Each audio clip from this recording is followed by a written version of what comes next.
back to Swift Guitar Lessons. Today I'm going to be breaking down for you some major soloing techniques over D major. I'm going to be showing you 4 different phrases that are very melodic, and then also the scale patterns that they're drawn from. Let's get started. Okay, getting started with some major soloing techniques. I'm showing you everything in the key of D. And to play some licks over this chord, I'm going to need some major scale patterns. So I'm going to start off showing you the major scale that everybody usually learns first, which is rooted off of the E string.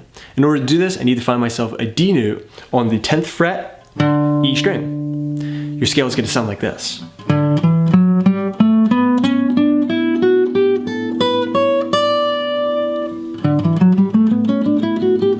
Lots and lots of different ways of navigating through this scale and creating melodies. So what we have, 10th fret, 12th fret, 9th fret, 10th fret, 12th fret, onto the D string, 9th fret, 11th fret, 12th fret. Then we're on to the G string, same thing, 9, 11, 12. My middle finger jumps in on the B string, 10th fret, to the 12th fret. Then my first finger is going to play 9 and 10 on the high E string. I could go up another whole step, and then another whole step again, and navigate through another octave of the scale if I want to, for more possibilities. All right, let's go through that one more time.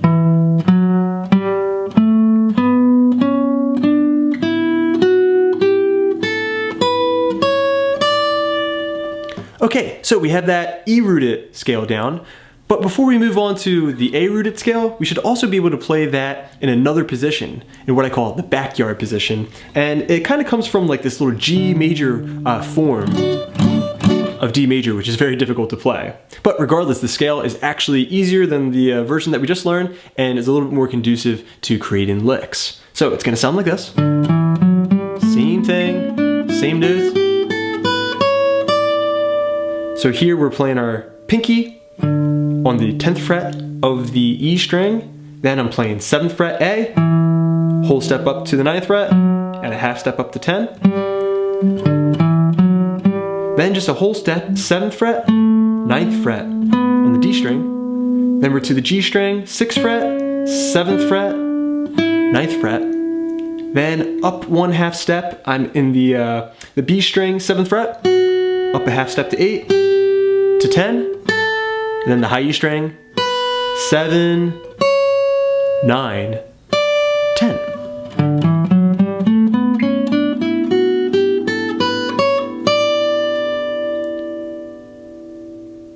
Okay, so that's going to be very conducive to putting licks together, but before we're ready to move into learning these licks that I've played in the intro here, we need to learn a couple more positions of that major scale, and we're going to be able to see that there is some connecting tissue between these positions.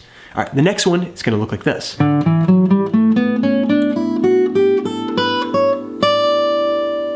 So this is rooted off of the A string, starts here again on D, 5th fret A string, and I'm playing 5, 7. On the D string I'm playing 4, 5, 7. Then on the G string, caught myself, 4, 6, 7. I'm going to scoot up 1 fret to the B string, 5th fret, and go 5, 7, 8. Then a couple of whole steps on the high E string, we're going 5, 7, 9, 10, and we're back at our root again.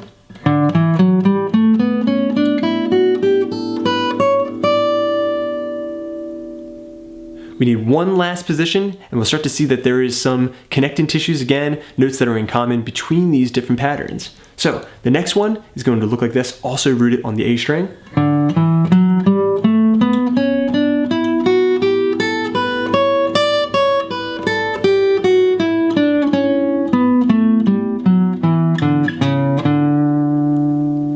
That's where a lot of these licks are going to be coming from. It's also a position that will allow us to play in more interesting intervals, moving down the scale in thirds or maybe up the scale in thirds. Okay, so here I'm playing 5th fret A string, 7th fret, 9th fret. Same thing on the D string, 5th, 7th, 9th. Then I'm going to scoot up 1 fret and go to the 6th fret of the G. I'm at 6, 7, 9. Up 1 more fret again, now I'm on the B string, 7th fret, 8th fret, 10th fret, followed by the high E string, 7th fret, 9th fret, 10th fret.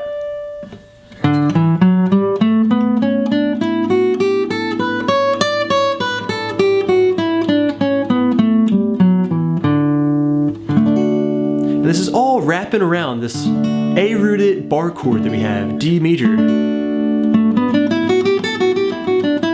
So whenever you see someone playing a little major bar chord shape, root off of the A string,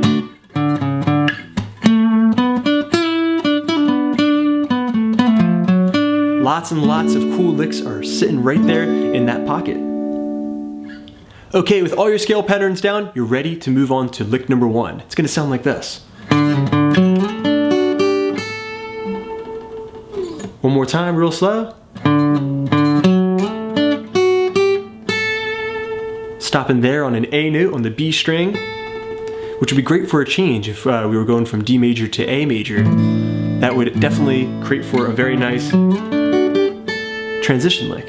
You can set these licks up in a lot of different ways to accommodate different chord changes. Okay, so we're on that D major chord. I'm here with my middle finger on the 5th fret A string, and I'm gonna go back and forth with a pull off and hammer back to that D note. So I'm going 5, 4, 5. Then I'm gonna play the major third of that scale. 1, 2, 3. 4th fret D string slides up to the 7th fret of the D string. Then I'm barring kind of a little like A major chord shape. That's what the shape looks like, but in this key, it's D. Here, found here on the 7th fret. And I'm just gonna pick through that triad. 5, 4, 5, 4, D string, slide to 7th, G string, 7th fret, and then the B string, 7th fret as well. Then I'm gonna walk up my major scale to the 8th fret, B string, and then stop there on the 10th fret, B string. That's an A note. A little vibrato, sounds great.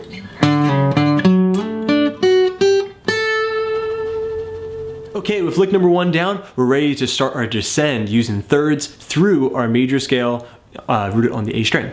So we had our melodic climb up. Now we're gonna go back.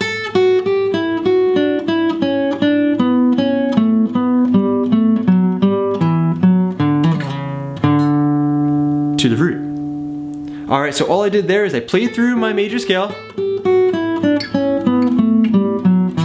Nice and wide, rooted on the A string there.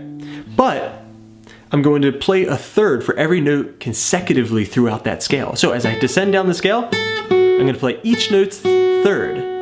The first one, pinky's on the 10th fret, going down to the 7th fret of the B string. Then I'm gonna play the 8th fret before going to the G string, 9th fret. So far we have.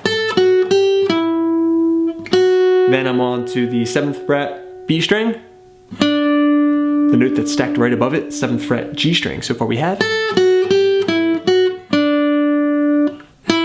Now I'm here on the 9th fret G string, 6th fret G string, and then there I'm resolved. That is basically the end of that octave for a great lick there. Little vibrato sounds great. So one more time, we have 10, 7, 8, 9 on the G string, 7 on the B string, 7 on the G, 9 on the G, 6 on the G, right there on the 7th fret G string. We can continue going down to the 9th fret D string, 6th fret G, the 7th fret D string, back to the 9th fret D string, then we're on to the 5th fret D string,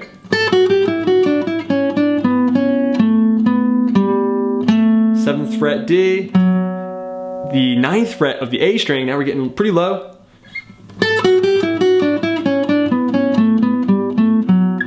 Back to the 5th fret of the D string, the 7th fret of the D string, 9th fret of the A string, then to the 5th fret D, but I'm gonna continue on. So I have back to the 7th fret of the A string, and 4th fret A string, then finally resolved to the A string 5th fret.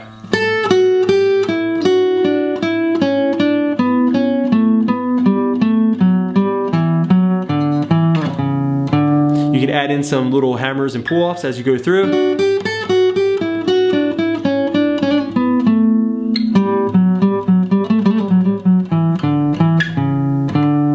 Any way you want, you can be creative, just try to find your own voice when you're descending down through those scales. Okay, putting part number 1 and part number 2 together, we have a little slide up into this D major chord triad and climb up to the 10th fret of the B string, descending down through thirds, nice and straight, and then resolve. I also played through the D major scale kind of in chordal form, making a major chord here on the D major, that's a 2nd fret position. Then I played on the 3rd fret position a minor chord shape like D minor, brought that up a whole step, before playing that same major chord triad shaped in the D chord shape on the 7th fret, the 9th fret, and then I just played a little F chord shape here on the 10th fret position.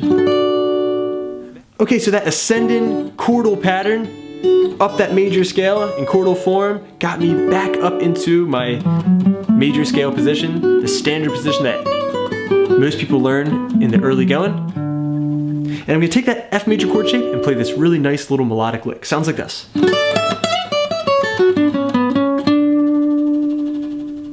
Okay, so all I did there is I took my F major chord, swept it a little bit, then played the 12th fret of the high E string, and slid to the 14th fret. Then I'm there on the high E string 10th fret.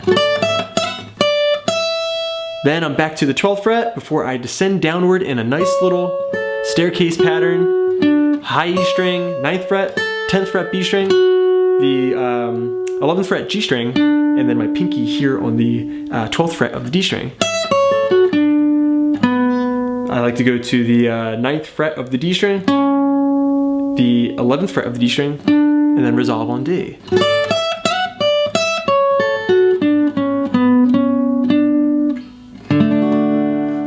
Okay, so let's put all these ideas together. We're starting off with lick number 1, an ascending lick up to a D major triad. That's followed by a descending run through the major scale in thirds.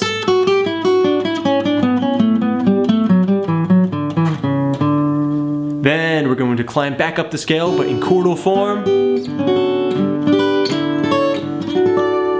Okay, lots of lick can be set up off of each of those chord shapes. Then finally, the last lick, idea number 4. Bringing us back home in our traditional position, traditional grip of the D major scale.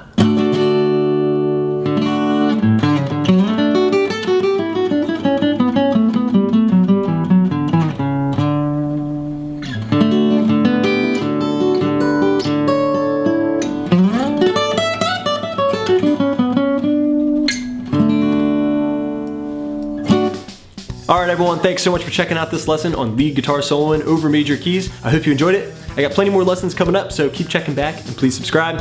I'm Rob at Swift Guitar Lessons in Philadelphia, saying happy picking.